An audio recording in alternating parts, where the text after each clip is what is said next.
Alright, jumping straight into the video. Today we're going to be making several dupe projects, starting with this one from Kroger. So you're going to need this skeleton hand. I got this from Dollar Tree.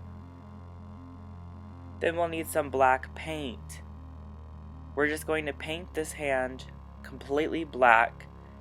And make sure you get the underside and all the little cracks and crevices. Once your hand is completely painted black and dried, I took this succulent. I got this again from Dollar Tree. I just snipped off the little stem because it wasn't needed. I used some E6000 glue and some hot glue, and then I just poured in these stones that I got from outside. Once those were placed in there, I made a little teeny hole in the middle, and I hot glued the succulent straight into the middle. And I made another one with a red succulent. So technically I only spent $2 each making these. And they ran for around 7 or 8, I want to say, at Kroger. I do believe that these hands actually were supposed to be used for like putting tea light candles in, but here we are making these cute little plants.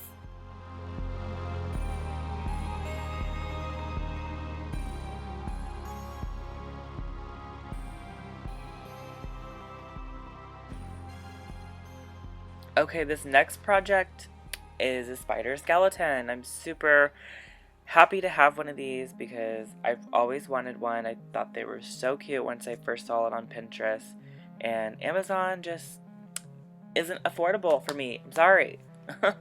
So here we are at the Dollar Tree making our own version. So I got the dollar spider, I got a pack of the dollar skulls. I simply use E6000 and hot glue to put those together, let that dry overnight.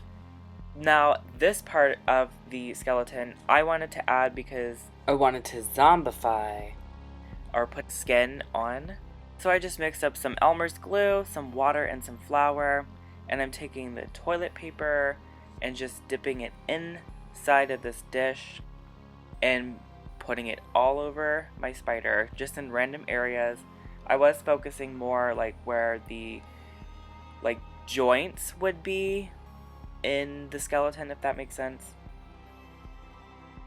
So you can see here I'm just pushing it in random areas. I am smoothing it out where it does expose the bone, because if the skin was still on there, the skin would be very thin. So I kind of smooth out this paste.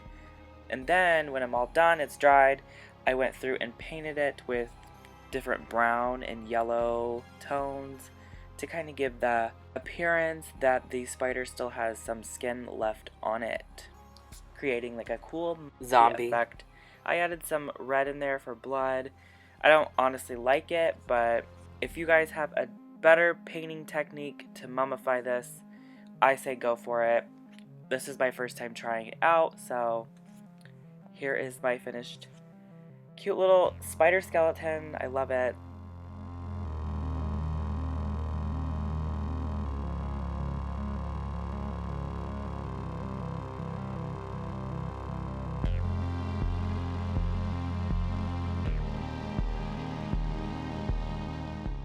This next project I found on Pinterest. I could not find who originally made this, but I absolutely adored it.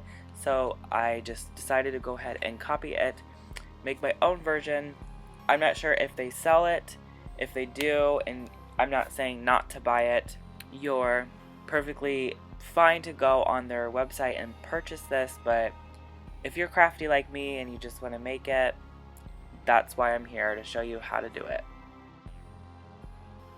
So I originally had this mint color. It was too light, so I added just a teeny bit of gray and a teeny bit of blue in there just to give this like turquoisey color. Then I drew on my eyes with very thin brush, because you want those to be very precise, so you don't want to use a big brush, you know what I mean? This part was just kind of outlining where my eyes are gonna be, because I ended up painting over these eyes with a yellow color, which you'll see in the next couple clips here. So I literally just had the image pulled up on my phone and just for reference and created my own. This was pretty simple because the lines don't have to be super perfect. So it creates that like zombie effect, I guess, or that whimsical, like cute little vibe going on that we have on this planter. And sorry about my shots. I ended up recording this at nighttime and then it keeps switching back to the daytime because I end up finishing these projects the next day. So that's why my footage keeps switching from night to light.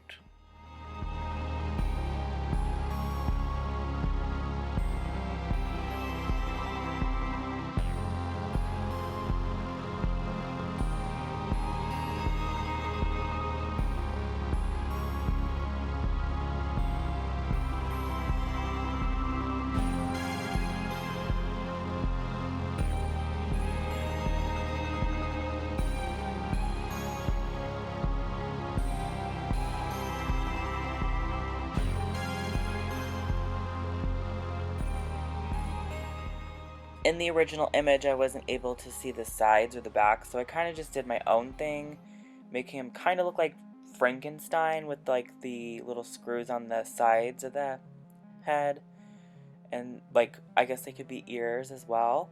Then I added these little dots, like trail of dots. Maybe it looks like bugs or something. I don't really know. I just thought it looked really neat in the end.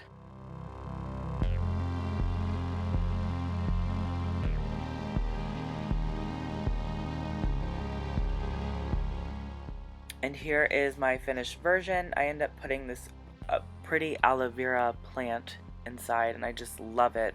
Looks like he has hair.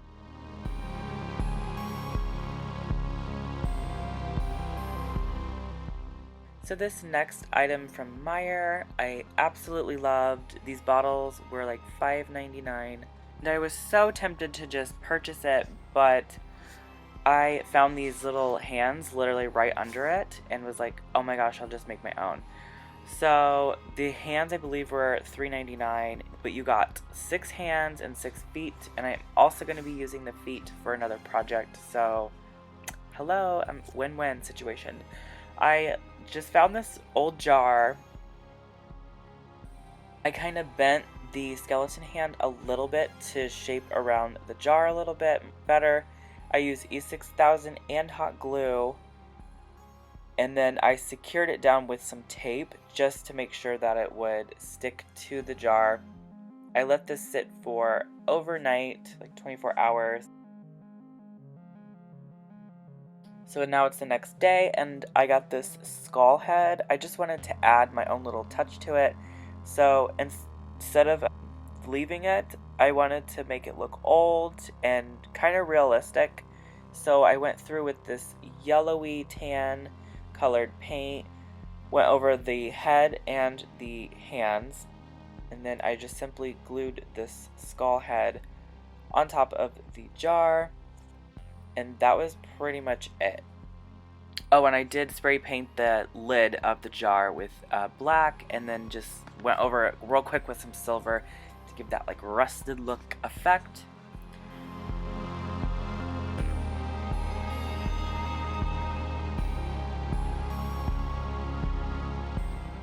Here I'm just showing how to take the lid on and off, like by the lid, not by the skull, if you want to put something inside of it. And here is the finished product. I actually love my version a lot better than the store's version. I'm making another potion bottle from Mache. This one was right next to it, and this one was $6.99, I believe. Ooh! So I found this, like, bottle hypnotic I've been saving for a while. So that's just an alcohol bottle, and I found this reference image to kind of go off of. But basically we're just using our hot glue gun and making a rib cage on the bottle. It's that simple. So you just literally keep going over and over and over, like with the hot glue. So once you kind of go around once, you'll want to go over the same like what you just did, you want to go over it again to kind of double up and make that thicker so that it really pops up off the bottle. Once you're all done with that and the glue's dried, I just gave it a quick coat of white spray paint. This was $1 from Walmart, but I already had it on hand. Then I decided to add a skull on the top of it. I just thought adding my own little touch would make this more unique. But first we painted the bottle. So I used black, yellow, tan, white, all different colors. Went in there mainly on the bottle, kind of around the hot glue. And then where the hot glue is, I took just the tan and white, mixed those together and just applied it. And this is the finished look. I absolutely love the way the colors turned out. All we have to do now is glue on the head with E6000 and hot glue. Yes, that was my cat meowing. Alright, thank you guys so much for watching. If you liked any part of this video, make sure you smash that like button. If you don't want to miss any of my future videos, you make sure you subscribe to my channel and hit that notification bell. See you guys in the next video.